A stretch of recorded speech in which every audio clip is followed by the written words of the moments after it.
এখানে উপস্থিত আছেন আমার শ্রদ্ধেয় ইন্দুভূষণ দা। তিনি এই মিটিং এ তিনি আমাকে এমন একটা শক্তি সঞ্চয় করে দিলেন, তিনি এমনই একটা উৎসব করলেন যে উৎসব না করে আর পারলাম না। তাই আমরা সেই ব্রতী হয়েছিলাম। সেই উৎসব পালনে সহযোগিতায় সুদূর কিশোরগঞ্জ থেকে ময়মনসিং, নেত্রকোনা, মধ্যনগর এই অত্র অঞ্চল থেকেই দাদারা কষ্ট করে এসেছেন, কিন্তু আমরা তাদের সেই কষ্টের জন্য আমাদের সেই সুব্যবস্থা করতে পারিনি। সেই জন্য আমি ধর্মপাশা শাখা সৎসঙ্গের পক্ষ থেকে আমি সবাই কাছে আমি ক্ষমা চেয়ে নিচ্ছি আমাদের ত্রুটি বিচ্যুতির জন্য। তাই আমি সময় নষ্ট করব না। শ্রদ্ধেয় দাদা ও মায়েরা যারা এখানে উপস্থিত আছেন, আপনাদের কাছে আমার একটা বিনীত অনুরোধ। আমি যখন দীক্ষা নিয়েছি আনুমানিক 81-82 ইংরেজিতে, আমরা 6 ভাই বোন, আমরা 3 ভাই 2 ভাই 1 বোন আমরা দীক্ষা নিয়েছি। কিন্তু দীক্ষার আসরে বসে আমরা প্রতিজ্ঞা করি এক্ষণ হতে আজীবন পর্যন্ত শ্রী শ্রী ঠাকুর অনুকূল চন্দ্রকে প্রতিষ্ঠা করে আমার জীবনের ব্রত হোক। আমি যখন এই কথাটা বলেছিলাম, আমি তখন থেকে আমি ভাবতাম যে তাকে প্রতিষ্ঠা করে আমার পক্ষে, আমি এই ক্ষুদ্র মানুষের পক্ষে কি সম্ভব হতে পারে। সেটা ভাবতে ভাবতে আমি, যদিও আমরা 2 ভাই 1 বোন দীক্ষা নিয়েছি, আমার বড় ভাই তিনি সৎসঙ্গের সমস্ত কাজের সঙ্গে আমার অনেক আগেই তিনি জড়িত, কিন্তু আমি আমার পারিবারিক কারণে আমি সৎসঙ্গে আরো 5 বছর 6 বছর পরে সৎসঙ্গের কার্যক্রমের সঙ্গে জড়িত হলাম। তখন শ্রদ্ধেয় ভূপেন্দ্র তালুকদার প্রয়াত, তিনি আমাকে দেখে উৎসব কমিটির সম্পাদকের বললেন করো। সেই করাটুকু থেকেই যে উৎসাহটা তিনি দিলেন করো, সেই আশীর্বাদ থেকেই আমি চেষ্টা করে চলেছি ধর্মভাষা যেন মানুষ গড়ার জন্য কিছু হয়। আমার একান্ত ইচ্ছা। শ্রদ্ধেয় দাদা ও মায়েরা, আজকে দেখেন সমস্ত কিছুর উন্নত চাষাবাদের জন্য আপনার চেষ্টা আছে, কিন্তু মানুষের চাষাবাদের জন্য কোনো চেষ্টা নেই।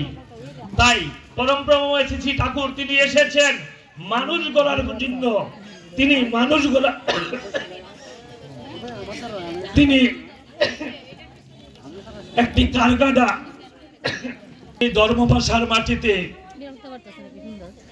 পরমপ্রময় একটি শ্রী শ্রী ঠাকুরের একটি মন্দির নির্মাণের জন্য আমি তখন থেকে চেষ্টা চালিয়ে গিয়েছি। আমাদের অনেকে জানেন আমাদের প্রাক্তন খণ্ড ছিল পুরাতন সিনেমা হলের কাছে, সেখানে স্থান পরিবর্তনের জন্য আচার্যদেব শ্রী শ্রী দাদার আশীর্বাদে এইখানে আমরা এসেছি। আমরা নতুন জায়গায় এসেছি। এইখানে ঠাকুর শ্রী শ্রী আচার্যদেব শ্রী শ্রী দাদা তিনি আশীর্বাদের সময়, তিনি মন্দিরগুলোর আশীর্বাদের সময় তার ইচ্ছা ছিল যে বাংলাদেশের যে মন্দিরগুলা সেটা যেন বিশ্ব রোডের পাশে থাকে, এমনকি এমন জায়গায় যেন মন্দিরগুলো হয় যাতে অন্ততপক্ষে ভবিষ্যতে গাড়ি পার্কিং এর ব্যবস্থা থাকে। সেই আমাদের সেই এইটার যখন আমি দেওঘরে এটার সিনারি দেখাই, আচার্যদেব সাহেব দাদা খুব খুশি হয়ে তিনি এটা স্থান পরিবর্তনের আশীর্বাদ দিয়েছেন। 2012 সালের ভিতরেই এটা উদ্বোধন করার আশীর্বাদ ছিল।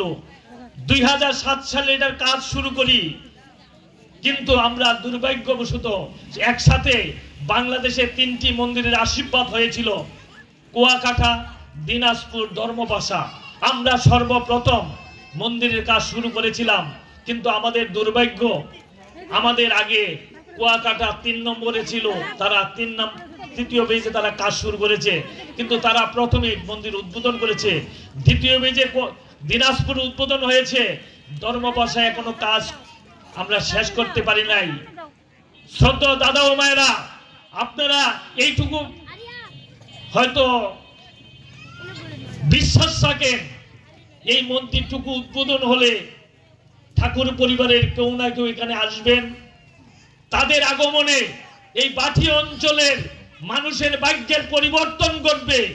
তাই আপনাদের কাছে আমি বিনীত অনুরোধ জানাই, আপনারা সবাই চেষ্টা করেন আমরা যেন এই মন্দিরটুকু কাজ কমপ্লিট করে ঠাকুর পরিবারকে আমরা সেই উপহার দিতে পারি যে তিনি যেন দয়া করে এই বাটি অঞ্চলে, এই প্রত্যন্ত অঞ্চলে যে মন্দিরের আশীর্বাদ হয়েছে তার বংশধর যেন এখানে আসেন, আমাদের এই অত্র অঞ্চলের মানুষরা ভাগ্যের পরিবর্তন ঘটবে। তাই আমি সংক্ষিপ্ত বক্তব্য হলো অনেক কিছু বলেছি। আমি